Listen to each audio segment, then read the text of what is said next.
ini tadi kelanjutan dari yang tadi sebetulnya tentang kematian sel. Jadi sel itu bisa mati berbagai faktor. Bisa karena memang sudah seharusnya mati, atau bisa juga karena adanya proses kematian akibat dari memang dia terganggu sesuatunya.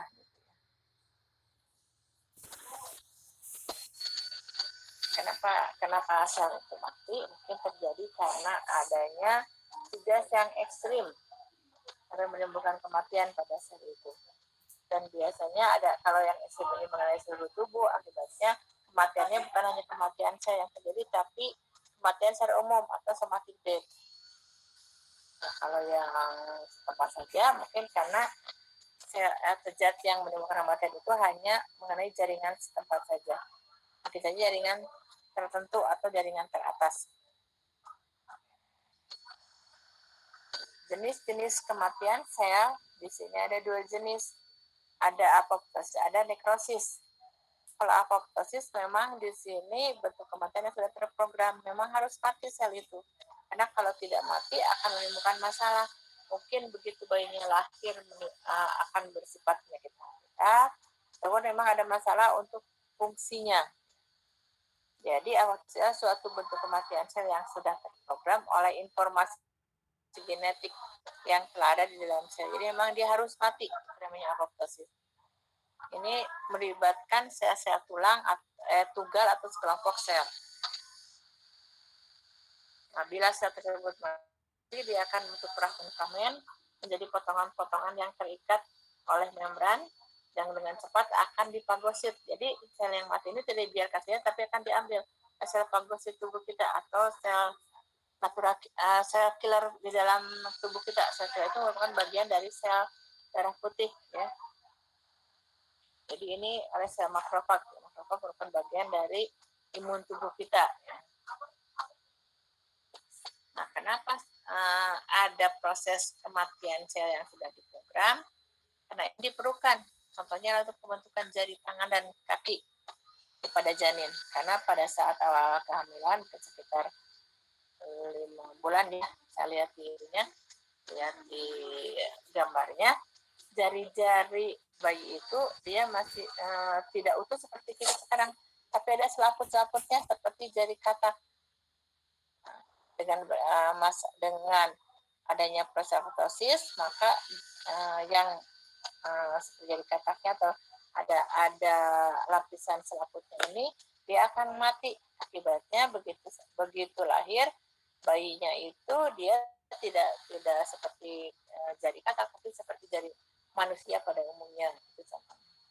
Dan pelepasan endometrium pada saat menarche atau pada saat awal menstruasi, timbullah pelepasan endometrium, itu juga harus, ya. Nah, kalau tidak berarti nanti ada masalah.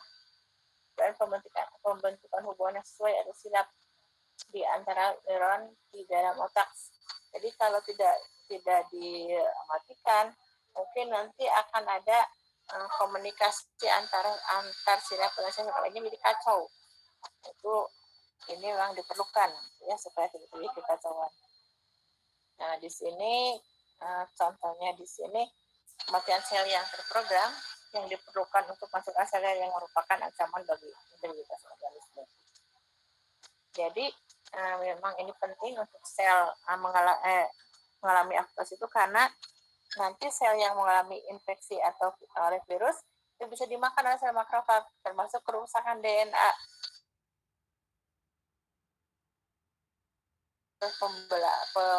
Nah, ini menjadi 2. Jadi ada induk dan anaknya. Kalau ada kerusakan selnya, maka sel makrofag akan memakan DNA tadi. Kalau berlebihan, yang mulai masalahnya mungkin sel makrofag yang tidak bisa memakan semua, akibatnya nanti akan timbul proses kongenital. Sistem imun tubuh juga. Itu sistem imun tubuh juga di sini yang merupakan sel imunoglobulin dan sel itu juga dia berperan proses ini. Jadi dia ada sistem imun yang ada natural killer cell yang berperan, ya. Jadi biasanya yang dari imunoglobulin, ada sel natural killer cell, natural killer cell. Itu yang dia akan bisa mendeteksi ada masalah dalam tubuh kita, nggak ada yang merusak nggak, itu nanti diambil dimakan oleh sel imun ini. Dan di sel kanker, kanker juga di sini akan terdeteksi oleh zat makrofag tubuh kita, sehingga kalau ada sel yang abnormalnya itu bisa dimakan. Kecuali kalau sel abnormal itu sangat banyak, maka sel itu tidak bisa dimakan semuanya, timbullah nanti kanker.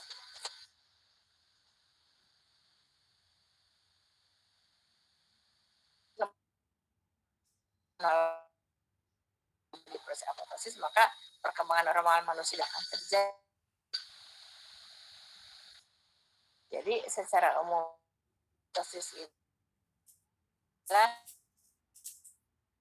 yang mengenai, tapi tidak, meskipun dia dimatikan, tapi tidak berada jaringan-jaringan sekitarnya. Ini contoh apoptosis. Misalnya pada ini yang apoptosisnya memang tidak terprogram terjadi karena ada gangguan-gangguan. Contohnya ada tangannya yang sebelah, kalau dari sebelah kanan saya itu ada tangan-tangan dia ada utuh. Nah itu mungkin dia sudah, begitu dia dilakukan sudah ada masalah seperti itu. Kalau dibiarkan itu bermasalah, akibatnya zat-zat yang sekitar jari-jari itu nanti dimakan oleh sel makrofagnya. Timbullah proses seperti itu. Jadi akibatnya timbullah kecacatan.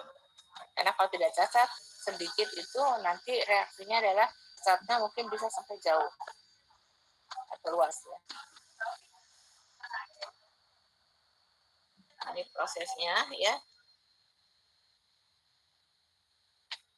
Mungkin seperti apa namanya ya.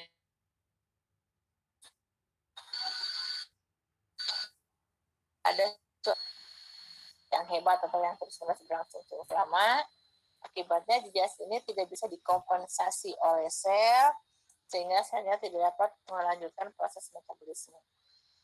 Karena tadi berlangsung hebat dan terus-menerus, akibatnya sel tidak bisa mengkompensasi, maka sel itu suatu kerusakan, kematian. Jadi prosesnya itu dia bersifat irreversibel, jadi tidak bisa kembali utuh seperti semula. Karena tidak bisa kembali utuh, maka fungsional sel juga menjadi terganggu, akibatnya selnya bisa menjadi mati. Itu namanya nekrosis. Jadi selnya itu terjadi pada sel yang mati ya, atau sel yang sudah matang.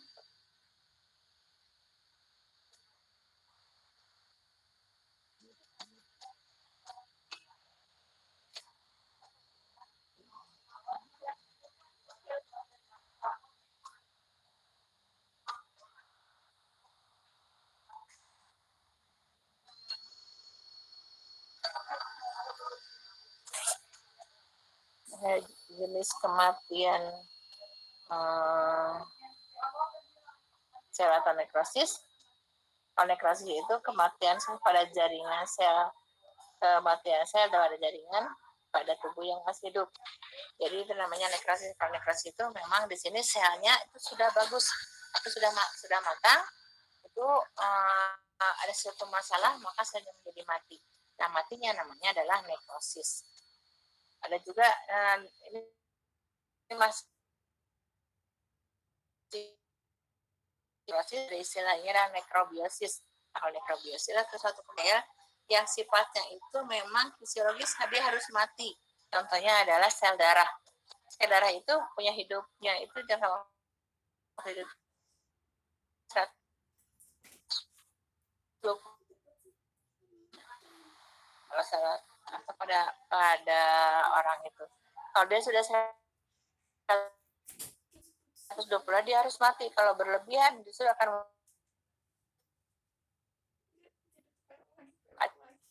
ada juga sel epidermis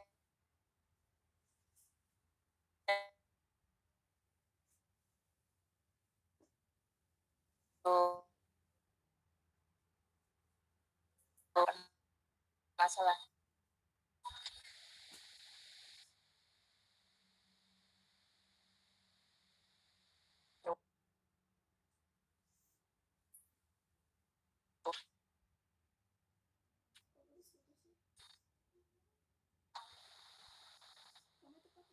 Jadi sel kulit itu sekitar 28 sampai 32 hari sekali. Sel puting kecap itu sekitar 10 hari sekali. Ini perubahan jaringan yang nekrotik. Bagaimana perubahan jaringan yang sudah mati itu secara makroskopis bisa dilihat oleh kita. Dan ini jaringan itu tampak tidak segar. Jadi keruh atau istilahnya lah opak, tidak bisa dikasih sinar, jadi tidak bisa dilewati oleh sinar. Jadi tidak cerah, berwarna putih keabu-abuan. Secara mikroskopis ini memerlukan alat khusus. Jaringan akan tampak berwarna pusat dan bila diberi kapur terbentuklah warna kebiru-biruan, bercak-bercaknya itu pada organ yang matinya itu dia mengalami perubahan pada saat istilahnya adalah nekrotik secara mikroskopis. Ya. Nah, kalau pada saat yang sudah mati itu jaringan sekitarnya tampak hiperemi dan adanya sebukan radang. Jadi kemerah-merahan dan adanya peradangan. Kemerah-merahan yang jelas bisa karena dari adanya radang. Ya. Nah, kalau sel mati itu akan jadi perubahan pada inti selnya. Jadi inti selnya itu gambaran kromatinnya itu tidak kelihatan atau tidak tersentuh. Inti menjadi mengecil, keriput atau tidak keriput halus tapi menjadi mengecil dan tidak bervesikuler lagi. Dan intinya lebih padat, warnanya gelap. Teman-teman, istilahnya adalah pignosis. Ada juga intinya di sini terbagi atas peramen-peramen namanya adalah karyoresis. Kemudian tidak lagi warna, jadi warnanya menjadi pusat. Ini tidak nyata juga, namanya adalah karyolisis.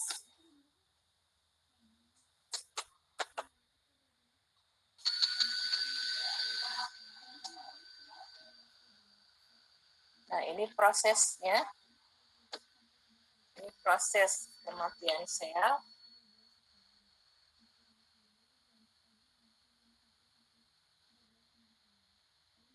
Kalau ada jejas yang kuat, sangat kuat, maka timbullah perubahan pada inti sel. Nah, akibatnya jaringan menjadi massa yang amok, kemudian terbentuklah inti. Karena sudah kerusakan, maka tampaklah bayangan kerangka sel. Jadi selnya tidak utuh, tapi hanya kerangkanya saja. Lama-kelamaan sel menghilang. Itulah yang namanya nekrosis.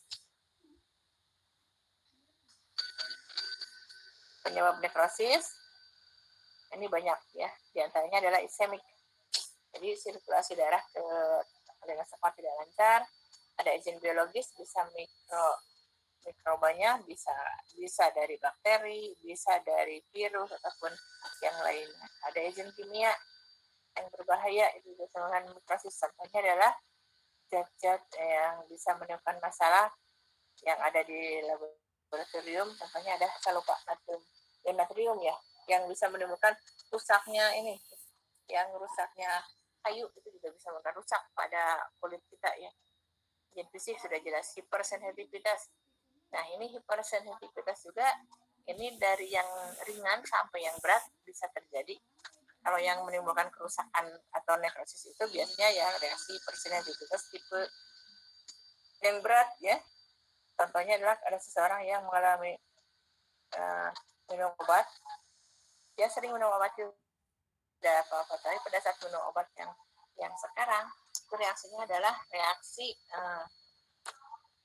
reaksinya itu dia mengalami proses peradangan, mulai gangguan pada kulitnya juga, namanya penyakitnya Stevens-Johnson syndrome.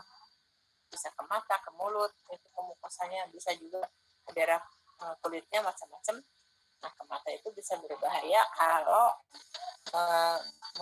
menembus kornea. Itu korneanya bisa tidak bisa berfungsi lagi, ibaratnya bisa buta permanen itu juga bisa. Dan yang di kulit juga itu biasanya hasilnya kalau yang berat itu seperti si luka bakar, jadi banyak sel-sel kulit yang mengalami nekrosis. Kemudian sel Tidak ada nekrosis koagulatif, ada kolikuatif, ada kasilasa, ada gangren, ada enzimat, dan ada fibrinoid. Jadi kalau nekrosis koagulan berarti di sini ada bekuan. Kita bekuan apa nih? Kalau ini kolikuatif itu cair, kalau kasilasa itu ya seperti keju. Ini ada gangren itu biasanya karena ada nyelok di saprofit yang masuk menimbulkan baunya lumayan. Ada juga nekrosis enzimatik, ini karena yang terkena ada enzim, jadi ini terganggu juga. Kemudian ini nekrosis fibrinoid, ini belum jelas katanya ya, saya belum baca yang detailnya seperti apa. Ini seperti nekrosis tapi bukan, dan ini biasanya tentang benang fibrin pada daerah yang nekrosisnya.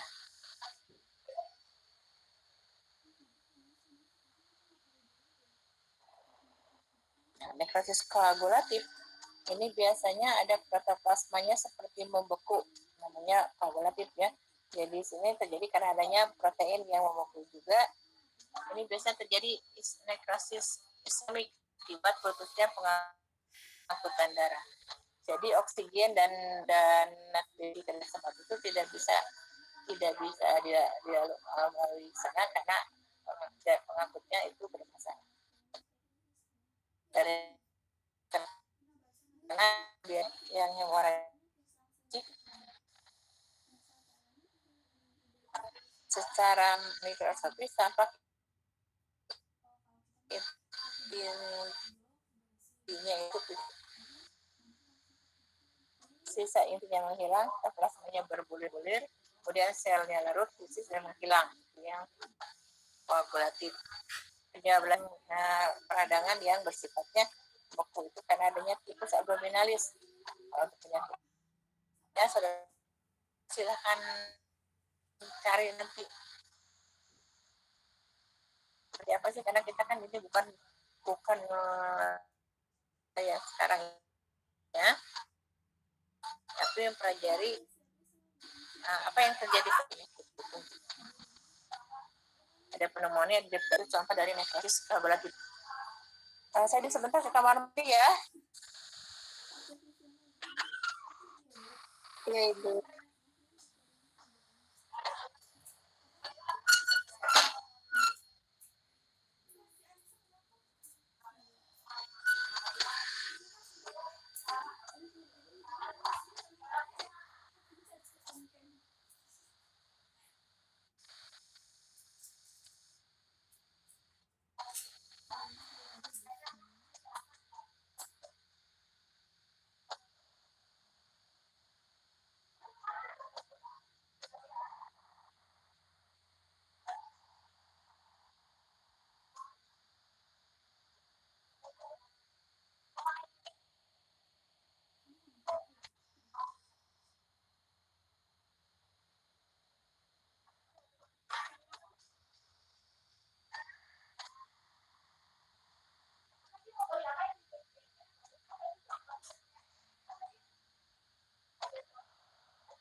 Kita lanjutkan belum tanya.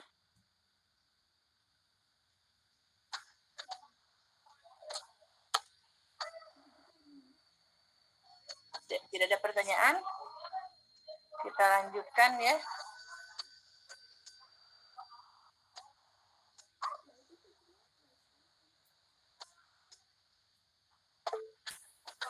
Ini masih lanjutkan.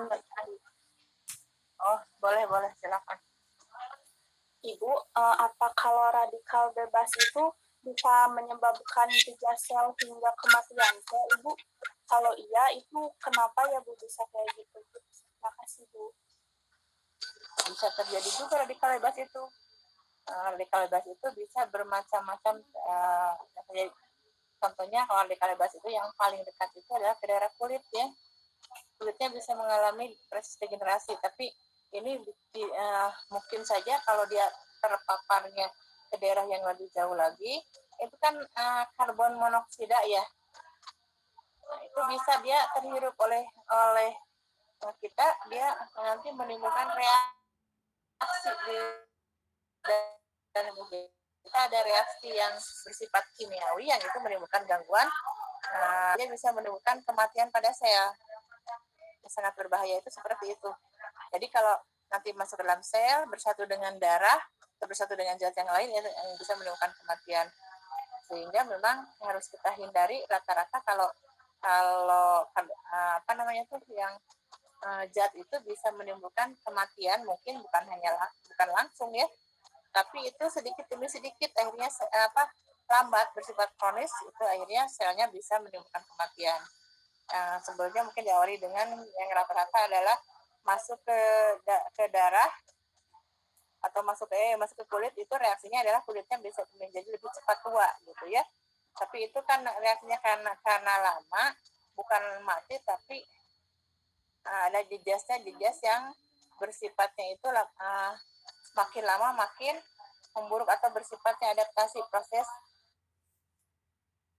degenerasi gitu. Seperti itu ya Fitria. Atau ada mungkin yang contoh lain karena adanya mekanisme ini menemukan jejas yang langsung menemukan kematian. Ada nggak contohnya? Yang lain silakan. Kalau saya sih belum menemukan langsung kematiannya, tapi kalau karbon monoksida menimbulkan kematian, itu karena terhirup oleh tubuh, reaksinya bukan mati organ, tapi mati tubuh gitu ya. Itu karena terhirup masuk ke dalam pernapasan dan menjadi toksik buat seluruh tubuh, seperti itu ya. Baik Ibu, terima kasih Ibu. Ada lagi yang lainnya?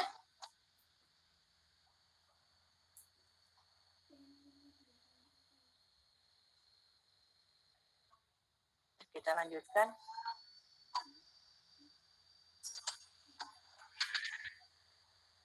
Tadi kita sudah sampai ke nekrosis koagulatif. Ini nekrosis yang menjadi apa namanya tuh? Dia menjadi beku ya, koagulan. Nah, contoh lainnya ini di sini biasanya di sini tadi protoplasma seperti beku karena adanya koagulasi protein, jadi koagulasi protein menjadi beku. Jadi daerah yang terkenanya kelihatan padat, pucat dikelilingi oleh zat yang bersifat jadi mikroskopis, sisa inti menghilang, sitoplasmanya berbutir, selnya menjadi larut, lalu sudah menghilang itu selnya. Dan penyebabnya bisa dari toksin, keracunan tifus abdominalis atau pneumonia, difteri, infeksi keras yang lain juga bisa. Ini nekrosis koagulatif. Nah, kalau ini adalah nekrosis kolikuatif atau nekrosis hancur tapi menjadi cair. Ini terjadi dalam waktu yang lebih cepat. Ini karena pengaruh enzim yang bersifat litik atau enzim proteolitik. Contohnya ada jaringan otak. Ini ada jaringan otak yang ini yang lebih cepat itu contohnya adalah pada saat proses terjadinya trauma kepala. Trauma kepala karena kecelakaan, menimbulkan karena seorang yang naik motor kecelakaan, kepalanya yang terkena, tapi karena dia tidak memakai helm akibatnya otaknya terkena. Nah, begitu dia terkena otaknya menjadi hancur. Dia akan otak ini nanti cairannya akan keluar, bisa masuk ke dalam telinga. Itu yang contohnya ya. Karena saya pernah merawat juga kasus yang seperti ini. Ya, jaringan otaknya sudah keluar karena trauma kepala. Atau contohnya adalah yang lainnya adalah jaringan yang mengalami infeksi bakteriologis yang metu nanah bersifat biogenik. Ya, contohnya mungkin ada orang yang saya nggak tahu apakah di saudara ada aknenya itu besar. Nah, kemudian pada saat proses sudah mulai kemerahan kan biasanya tegang. Kalau sudah tegang dia menjadi lembek, kalau sudah lembek bisa dikeluarkan. Yang warnanya itu adalah cair tapi seperti susu misalnya ya, istilahnya adalah nanah. Nah, nanah ini adalah campuran dari sel darah putih yang mati dengan zat atau bakteri yang sudah mati, itu namanya nanah ya. Itu adalah bersifat sehingga jaringan sekitar jerawat itu menjadi mati. Dan kalau sudah sembuh biasanya akan timbul gejala di sini tidak halus lagi tapi ada sikatriknya namanya ya. Jadi ini ada sikatrik. Jadi kalau sudah bilang medekok gitu ya. Jadi dia itu cekung ke dalam. Itu karena di sel-sel yang di sekitar sana terlalu luas matinya, sehingga tidak bisa digantikan lagi oleh sel yang lain. Itu namanya adalah nekrosis bersifat kolipartik.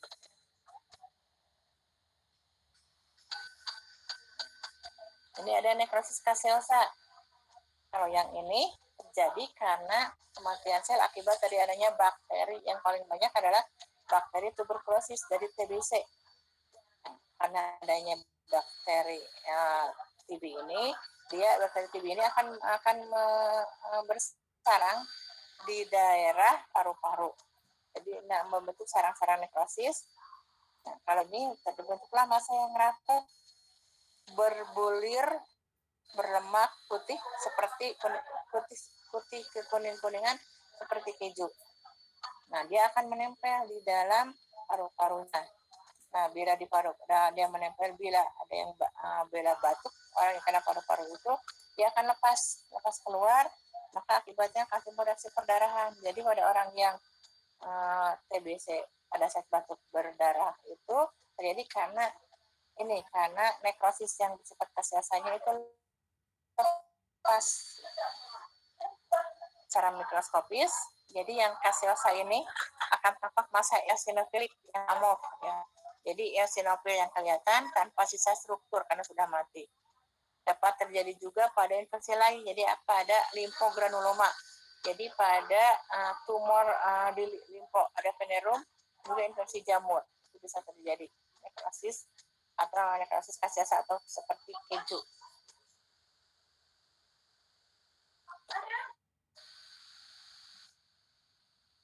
Gangren itu adalah suatu nekrosis ya. Jadi karena adanya ischemic, jadi tidak ada sirkulasi cairan yang masuk, karena di sini terjadi karena adanya bakteri sapropit yang masuk ke dalam luka. Ini bisa kecil, bakteri sapropit ini dia bisa berkembang tanpa adanya oksigen yang bersifat anaerob.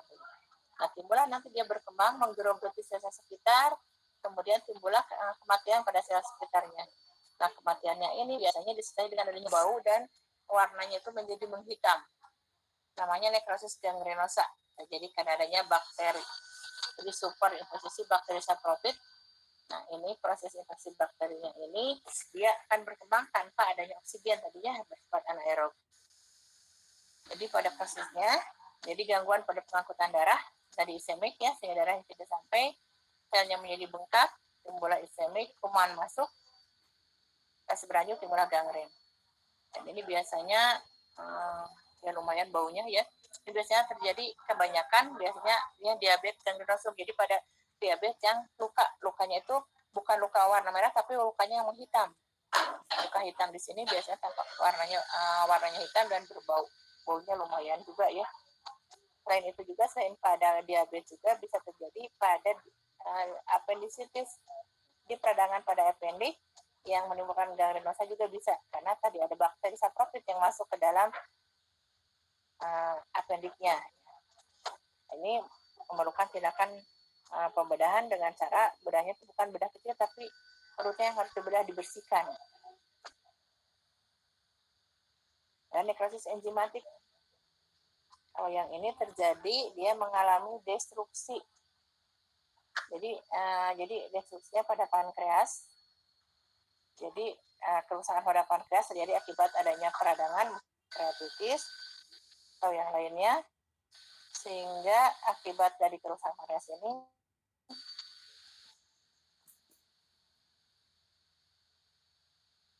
hormon lipase dan hormon yang lainnya kan timbul. Hormon lipase di sini akan menghancurkan lemak di dalam jaringan lemak. Jadi jaringan lemak hancur, kemudian asam lemak keluar dari sel, kemudian selnya akan berbentuk kerangka saja. Kemudian nanti asam lemak ini akan bereaksi. Jadi asam lemak yang keluar itu akan bereaksi dengan alkali. Akan berbentuk seperti persabunan. Sehingga dari daerah pankreas itu akan tampaklah seperti benda putih yang warnanya seperti benda putih tapi seperti kapur. Itu namanya ini terjadi karena ada proses gangguan dari enzim. Kemudian lemaknya akan terlepas dan terapung. Kenapa terapung? Karena kan berat jenis lemak lebih ringan daripada air. Kemudian bersatu dengan eksudat yang terbentuk, campur dengan eksudat, biasanya membentuk seperti putih tadi. Kemudian istilahnya adalah enzimatic fat necrosis namanya. Jadi campuran antara lemak dan enzim yang mati. Kalau sudah ada seperti ini, berarti itu ada kegawatan. Jadi kegawatan pada pankreas itu merupakan kegawatan karena dibiarkan saja timbul akut abdomen bila tidak ditangani akan kematian yang terjadi. Ini contohnya pada hepatitis akut hemoragik yang necrosis fibrinoid ini katanya bukan necrosis sebenarnya tapi berhubungan dengan reaksi imunitas. Membentuk bangunan yang menyerupai fibrin pada jaringan ikat atau dinding pembuluh darah. Jadi ada proses yang sebenarnya juga tidak jelas, dan ada proses kolagen, perubahan situasi dasar juga nggak jelas. Ada nukleoprotein, presipitasi fibrin juga akan keluar, dan pemeriksaannya apakah ada gamma globulin atau tidak ini belum jelas ya. Saya juga belum melihat seperti apa sih kalau necrosis fibrinoid.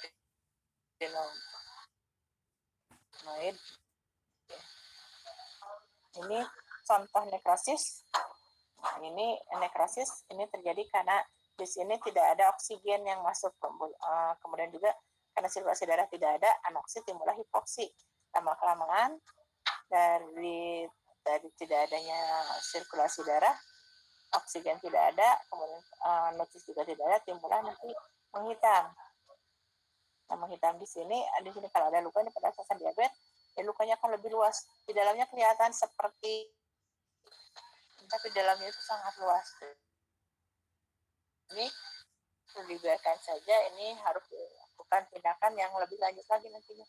Ini dipotong karena ini sudah nekrosis, jari-jarinya itu sudah nekrosis, sudah tidak bisa berguna lagi, ya harus diamputasi. Kalau yang jari-jari tangan ini contoh dari frostbite.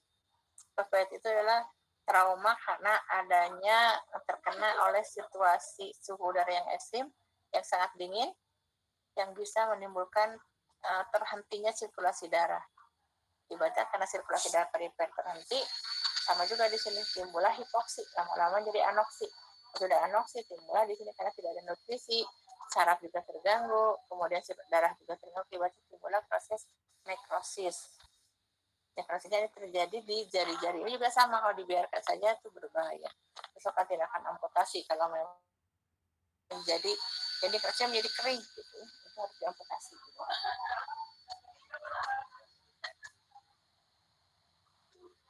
Nah, ini ada beberapa perbedaan antara nekrosis dan apoptosis. Jadi kalau rangsangan untuk proses nekrosis itu karena hipoksi, kurang oksigen atau keracunan.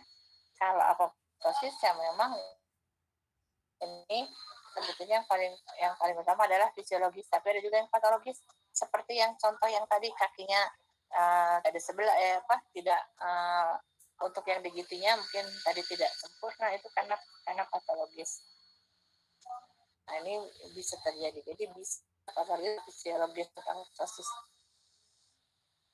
Fisiologisnya ada pemekakan sel nekrosis koagulan ini pada dan dengan organel nekrosis. Kalau yang apoptosis selnya tunggal, ada kondensasi kromatin dan ada gizim apoptosis. secara histologis bisa dilihat secara mikroskopis ya. Pecahan DNA-nya kalau yang acak ya acak, kalau yang apoptosis ini memang khusus internukleosom yang terjadi. Mekanismenya ini kalau nekrosis itu ada depresi ATP, jejas membran, kerusakan kena radikal bebas, tadi bisa menimbulkan gangguan. Ya, tergantung dari reaksi radikal bebasnya. Bisa timbul kematian ataupun hanya bersifat, kalau ini mah mekanismenya terjadi karena memang kerusakan radikal bebas yang bersifatnya luas ataupun berat. Ya. Kalau di sini di apoptosis ada adanya aktivasi gen endonukleus. Kalau reaksi jaringannya, kalau di nekrosis ada peradangan, kalau di apoptosis tidak tampak peradangan.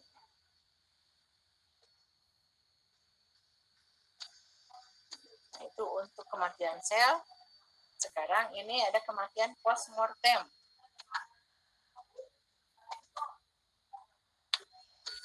Nah, istilahnya adalah mati. Ini adalah somatic death. Jadi mati tubuh. Ada ciri-ciri khas. Atau sebelum ke sini, silakan kalau ada yang mau bertanya.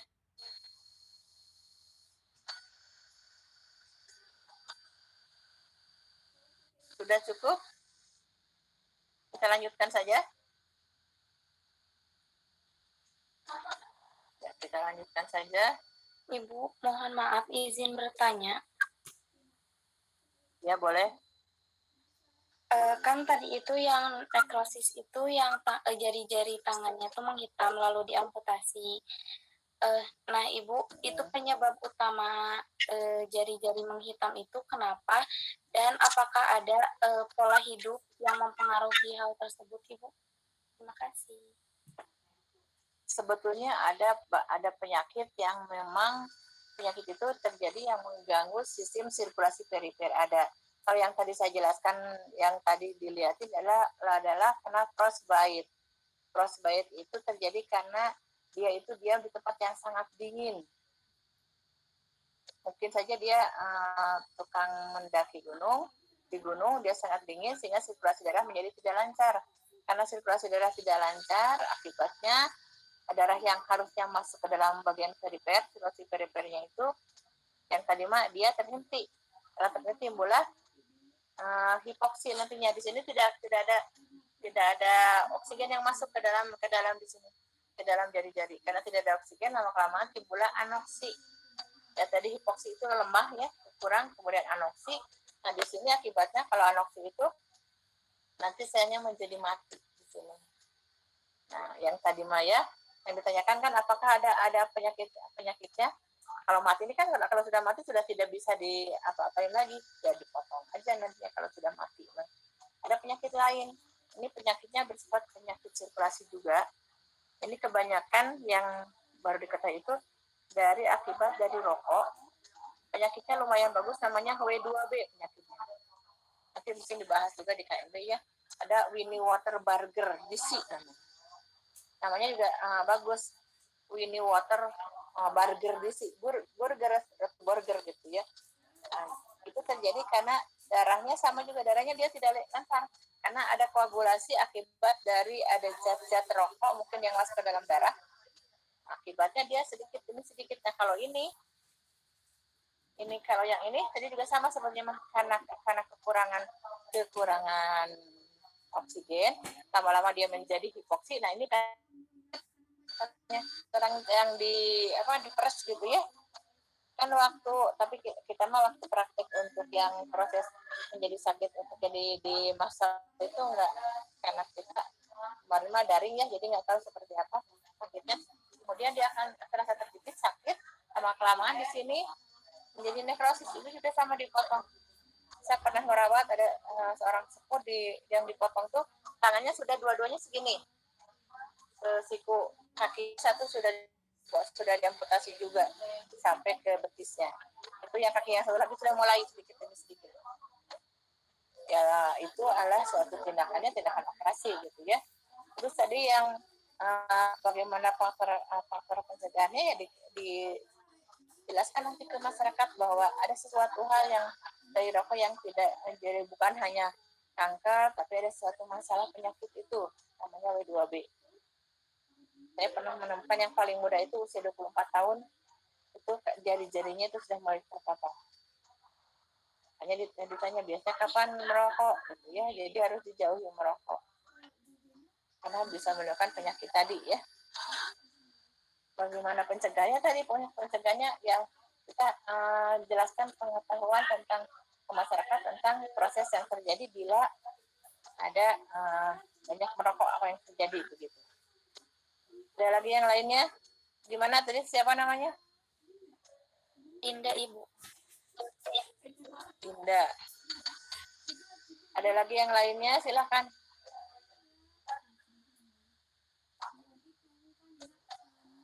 Ibu izin bertanya. Ayu. Boleh? Ya Ibu, izin bertanya Ibu, pada penderita Down syndrome ataupun autisme, pada itu sama tidak Bu seperti manusia normal?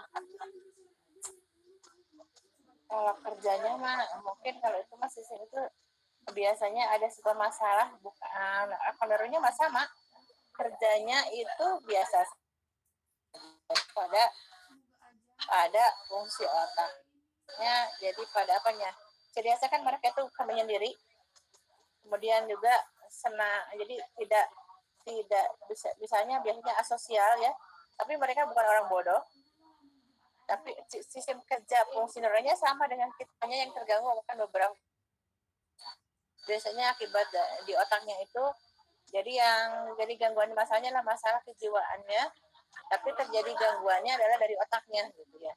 Kan makanan juga harus disiapkan berbeda dengan makan yang lain supaya tidak terjadi, tidak terangsang ya. Jadi itu yang terjadi biasanya gangguannya adalah gangguan ke arah psikologisnya. Karena mereka sebetulnya ada yang sangat pintar yang bisa memecahkan kunci katanya tuh. Sangat pintar, karena teman saya juga punya anak seperti itu, di sekolah kan bagus, dia sudah S2 juga anaknya gitu. Meskipun dia dalam keadaan kondisi yang tadi ada autisme ya. Jadi fungsi sarafnya tidak semuanya terganggu ya, hanya ada beberapa kasus. Saya nggak banyak baca kan itu penyakit anak ya. Jadi kita ada penyakit saraf. Nanti kalau saudara ketemu dengan mata kuliah anak, silahkan tanya nanti ke pengajarnya ya. Atau mungkin nanti di sini juga ada, saya lupa, nanti di Bu Ari tentang penyakit masa terjadi pada gangguan mental terjadi pada anak ya. Begitu ya, yuk. Terima kasih. Sama-sama. Ada lagi yang lainnya?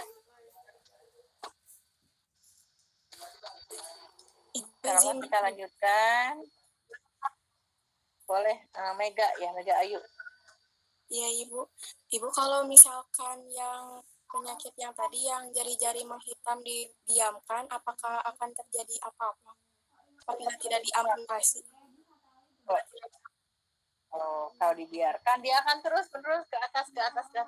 Hanya waktu itu saya akan bilang, saya menemukan kasus itu dia sedikit demi sedikit dipotongnya sedikit, habis ini tiba-tiba ke sini. Jadi terus akan menyusul organ yang selanjutnya, tapi dari mulai ujung kenanya. Jadi tidak boleh dibiarkan, harus selalu terus diawasi ya. Kalau sudah mulai kemana-mana sedikit, langsung ke dokter. Mungkin ada, memang ini dulu mah selama saya merawat itu memang ada obatnya, tapi itu bisa terjadi terus-menerus. Jadi ini ada yang cepat, ada yang lambat, tergantung dari penanganan awalnya gitu. Baik Ibu, terima kasih. Sudah? Ya, sama-sama. Ibu, Ya, kita lanjutkan. Ya. Izin bertanya kembali, Ibu. Oh, boleh, ayo. Kan tadi di contoh apoptosis itu jari-jarinya ada yang tidak normal ya Bu, atau kurang. Nah, kalau misalnya ada jari-jarinya lebih dari normal, jumlahnya lebih dari jumlah normal, kenapa Ibu? Gara-gara apa?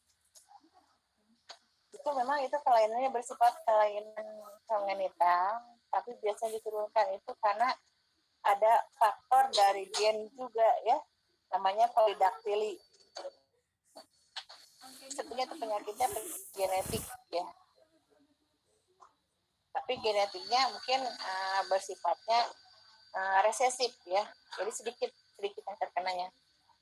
Jadi kalau dia tidak pas gen ditemukannya itu yang dominan, tidak akan terkena. Jadi nanti mungkin saudara lebih banyak bahas nanti dengan Bu Ari juga, atau dengan saya lupa Pak, dengan Bu Ari dengan saya belum lihat lagi RPS-nya. Penyakit yang bersifat genetik gitu ya, genetik dan kongenital nanti ada penyakitnya. Baik Ibu, Seperti terima itu ya. kasih. Ada? Iya Ibu. Ada lagi? Kalau kita lanjutkan tentang kematian umum. Jadi yang namanya kematian umum itu adalah bila seseorang itu sudah berhenti, jantungnya berdenyut, pernapasannya berhenti, dan lebih ditekankan lagi, kita bisa melihat langsung bagaimana gambaran EKG-nya. Jadi kita dengarkan, kita periksa detak jantungnya, pernapasan, untuk lebih menekankannya, periksalah EKG, bagaimana gambaran fungsi dari jantungnya. Ini kalau saya lihat di tulisan di sini, saya mendatar EKG-nya, itu menunjukkan bahwa fungsi otaknya sudah berhenti. Karena kalau EKG itu biasanya bukan buat otak, tapi buat buat fungsi kerja jantung ya. Hanya bisa menunjukkan saja. Nah, akhirnya terjadilah kematian tubuh atau somatic death, karena kematian juga selain kematiannya, kematian sosial bisa terjadi. Pasiennya itu dia sudah tidak sadar, tidak bisa mengerti dengan sekitar, itu namanya kematian sosial. Kalau ini namanya kematian biologis ya. Kalau yang kematian yang seperti ini, kalau sosial itu dia tidak bisa berhubungan dengan orang sekitar.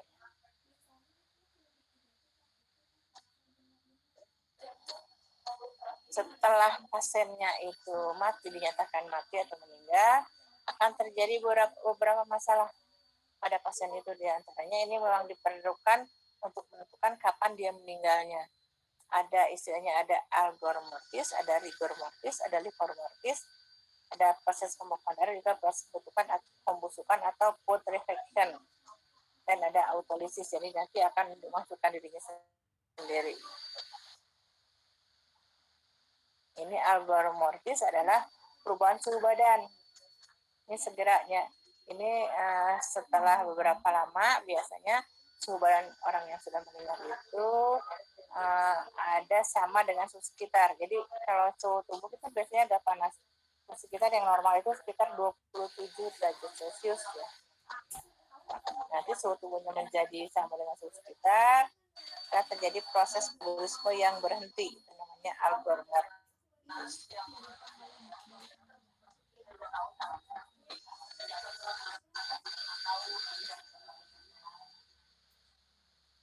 Ada rigor mortis. Ini terjadi sudah 2-3 jam. Kalau yang tadi itu di bawah 2 jam. Jadi cek suhunya apakah sudah mulai penurunan. Kalau ini sudah 2-3 jam kemudian timbullah kekakuan mayat. Jadi rigor mortis itu adalah kekakuan mayat, di mana otot-otot menjadi kaku karena adanya proses aglutinasi dan precipitasi dari protein. Jadi timbullah kaku mayat. Biasanya terjadi pada otot yang bersifat involunter. Jadi kerjanya di bawah kesadaran kita. Selanjutnya nanti ke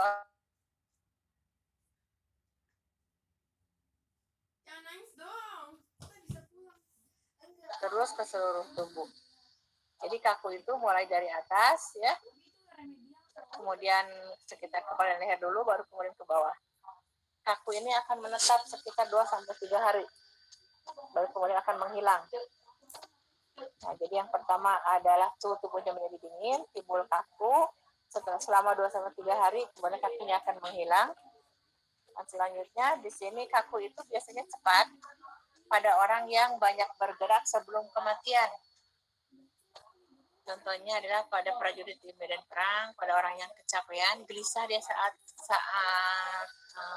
mau menjelang sakaratul mautnya dan suhu sekitar tinggi. Nah, ini akan cepat kaku. Tapi pada orang yang dia itu sebelum meninggalnya punya penyakit yang lama, kronis yang lebih daripada 6 bulan, atau pada orang yang sangat kurus, biasanya kakunya menjadi lama lebih dari 3 hari itu tetap dia menjadi lambat menjadi kakunya. Jadi orang lain itu setelah 2 jam timbul kaku, kalau ini tidak maksudnya ya.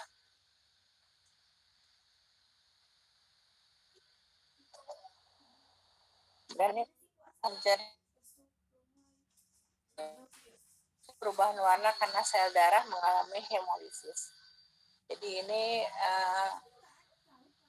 menjadi prosesnya seperti lebah mayat itu menjadi menghitam karena darah itu turun ke tempat terbawah. Lebah mayat ini terdapat pada bagian bawah. Jadi awalnya dari bawah, lama-kelamaan itu kan terbentuklah proses pembusukan karena terbentuknya di sulfida sekitar usus. Jadi pertama turun suhu sekitar selama 2 jam. Setelah 2 jam timbul kekakuan mayat selama 3 hari. Kemudian di sini timbullah proses, setelah itu timbul proses lebah mayat. Jadi setelah kaku timbul lebah mayat. Nah, itu prosesnya. Ini biasanya setelah 3 hari ya. Nah, ini ada proses pembekuan darah. Biasanya terjadi setelah penderitanya meninggal.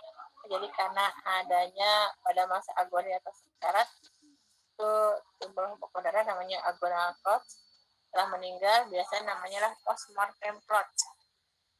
Jadi pembukaan setelah kematian biasanya kalau pada saat dibuka tubuhnya, kemudian akan tampaklah di daerah sekitar jantungnya itu merah, ada merah darah, kemudian seperti agar-agar, dan bekuan darah ini tidak melekat pada pembuluh darah atau jantung. Jadi bekuan ini dia lepas, jadi tidak melekat, tidak menempel pada daerah jantung. Bila bekuan darah itu terlambat terbentuknya, darah itu kan berlapis-lapis. Yang paling bawah adalah darah merah, yang paling atas adalah keping darah. Dan biasanya pada bedah mayat juga ini bekuan darah ditemukannya tadi pada daerah jantung. Kemudian kalau sudah ada bekuan-bekuan tadi ya atau lebah mayat, maka akan timbul proses pembusukan atau putrefaction dan ada autolisis. Kalau sudah pembusukan ini biasanya bau mayat itu lebih bau dari mayat orang dewasa, perempuan dan mayat perempuan. Mayat manusia itu lebih bau dari mayat hewan ya. Ini akibat kenapa terjadi pembusukan, karena adanya pengaruh dari fermentasi pada tubuh. Jadi masuknya kuman saprofit ya, seperti yang tadi ya. Saprofit itu bisa masuk ke orang yang sudah meninggal, bisa masuk ke daerah luka sekitar yang bersifat anaerob juga. Jadi akibat dari masuknya kuman saprofit terbentuklah zat H2S. Jadi di sekitar jaringan sekitar usus tampak hijau-hijauan. Kemudian warna jaringan juga mengalami perubahan bentuk. Dan juga ada autodigestion. Jadi tubuhnya itu dia akan memakan jaringan-jaringan sekitarnya juga. Kemudian daerah sekitar ini akan cepat terjadi pembusukan. Pertama itu dari mukosa, kemudian lambung, kandung empedu. Kandung empedu berjalan lambat. Termasuk jaring lambat itulah jaringan-jaringan penyokong. Begitu ini proses terjadinya pembekuan ini. Ini bisa dari kita tahu konsep tentang bagaimana proses somatic death, kita bisa mungkin membantu orang yang sedang menganalisa kapan sih kira-kira mayat ini meninggalnya. Karena kita sudah tahu bagaimana terjadi akibat setelah meninggal, ya. Materi kita ini sudah selesai sebetulnya ya.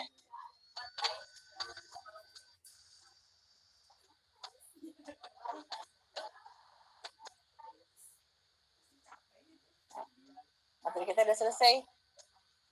Di RPS minggu ini ada tugas enggak? Ada Ibu.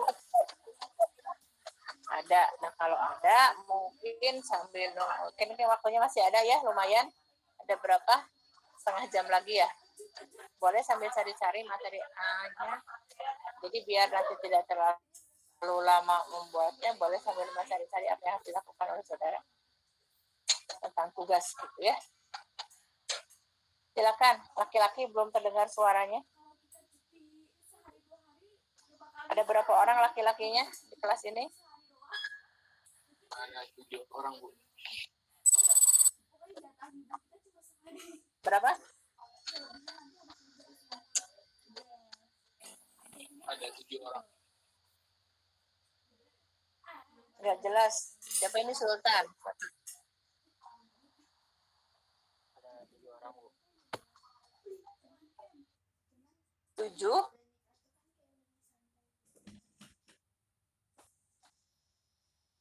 Iya, Bu.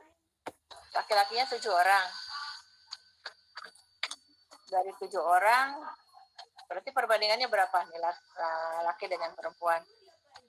Heri, ya.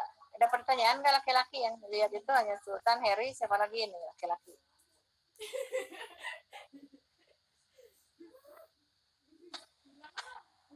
Silakan, ada pertanyaan nggak?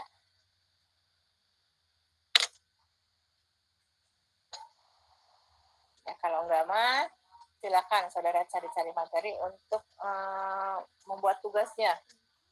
Aku masih ada waktu. Siapa nih? Nur Zikri. Bertanya. Mana Nur? Nur Zikri. Nur Rizki. Enggak. Silakan.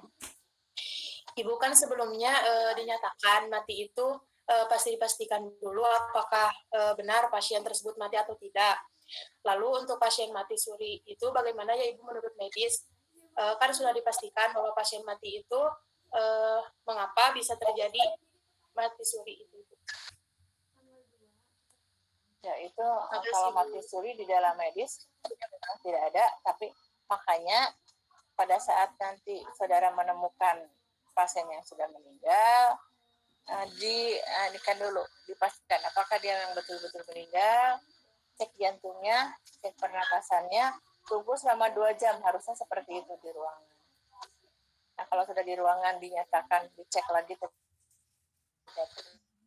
sudah mati, baru dia harus nanti ada pengantaran ke kamar jenazah. Itu sepertinya yang harusnya dilakukan seperti itu, sehingga kita bisa tahu apakah pasien itu memang benar-benar sudah mati atau tidak. Kan dicek tadi, yang pertama cek secara subjektifnya jantung dan diperiksa, kemudian EKG. Nah kenapa yang mati suri itu memang saya belum baca, kalau di medis itu tidak ada. Bagaimana mati suri ya, itu kan itu mah berhubungan dengan keagama atau ke misteri, saya nggak ngerti juga seperti apa ya.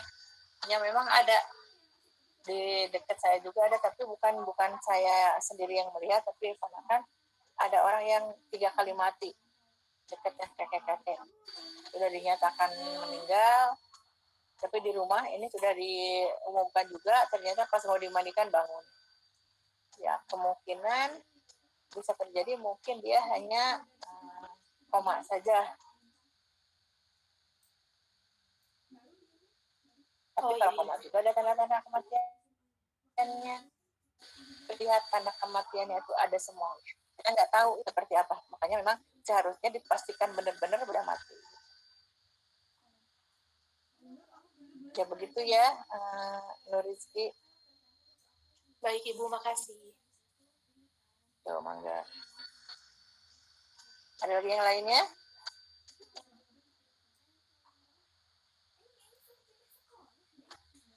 Ya sudah, kalau nggak ada mah kita akhiri pertemuan kita untuk hari ini.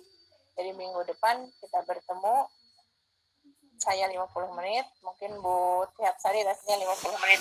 150 menit nanti Bu Tiap Sari. Kayaknya nanti lihat di RPS saja ya. Terima kasih atas perhatiannya. Mudah-mudahan pertemuan kita ada manfaatnya. Assalamualaikum warahmatullahi wabarakatuh. Saya tutup ya.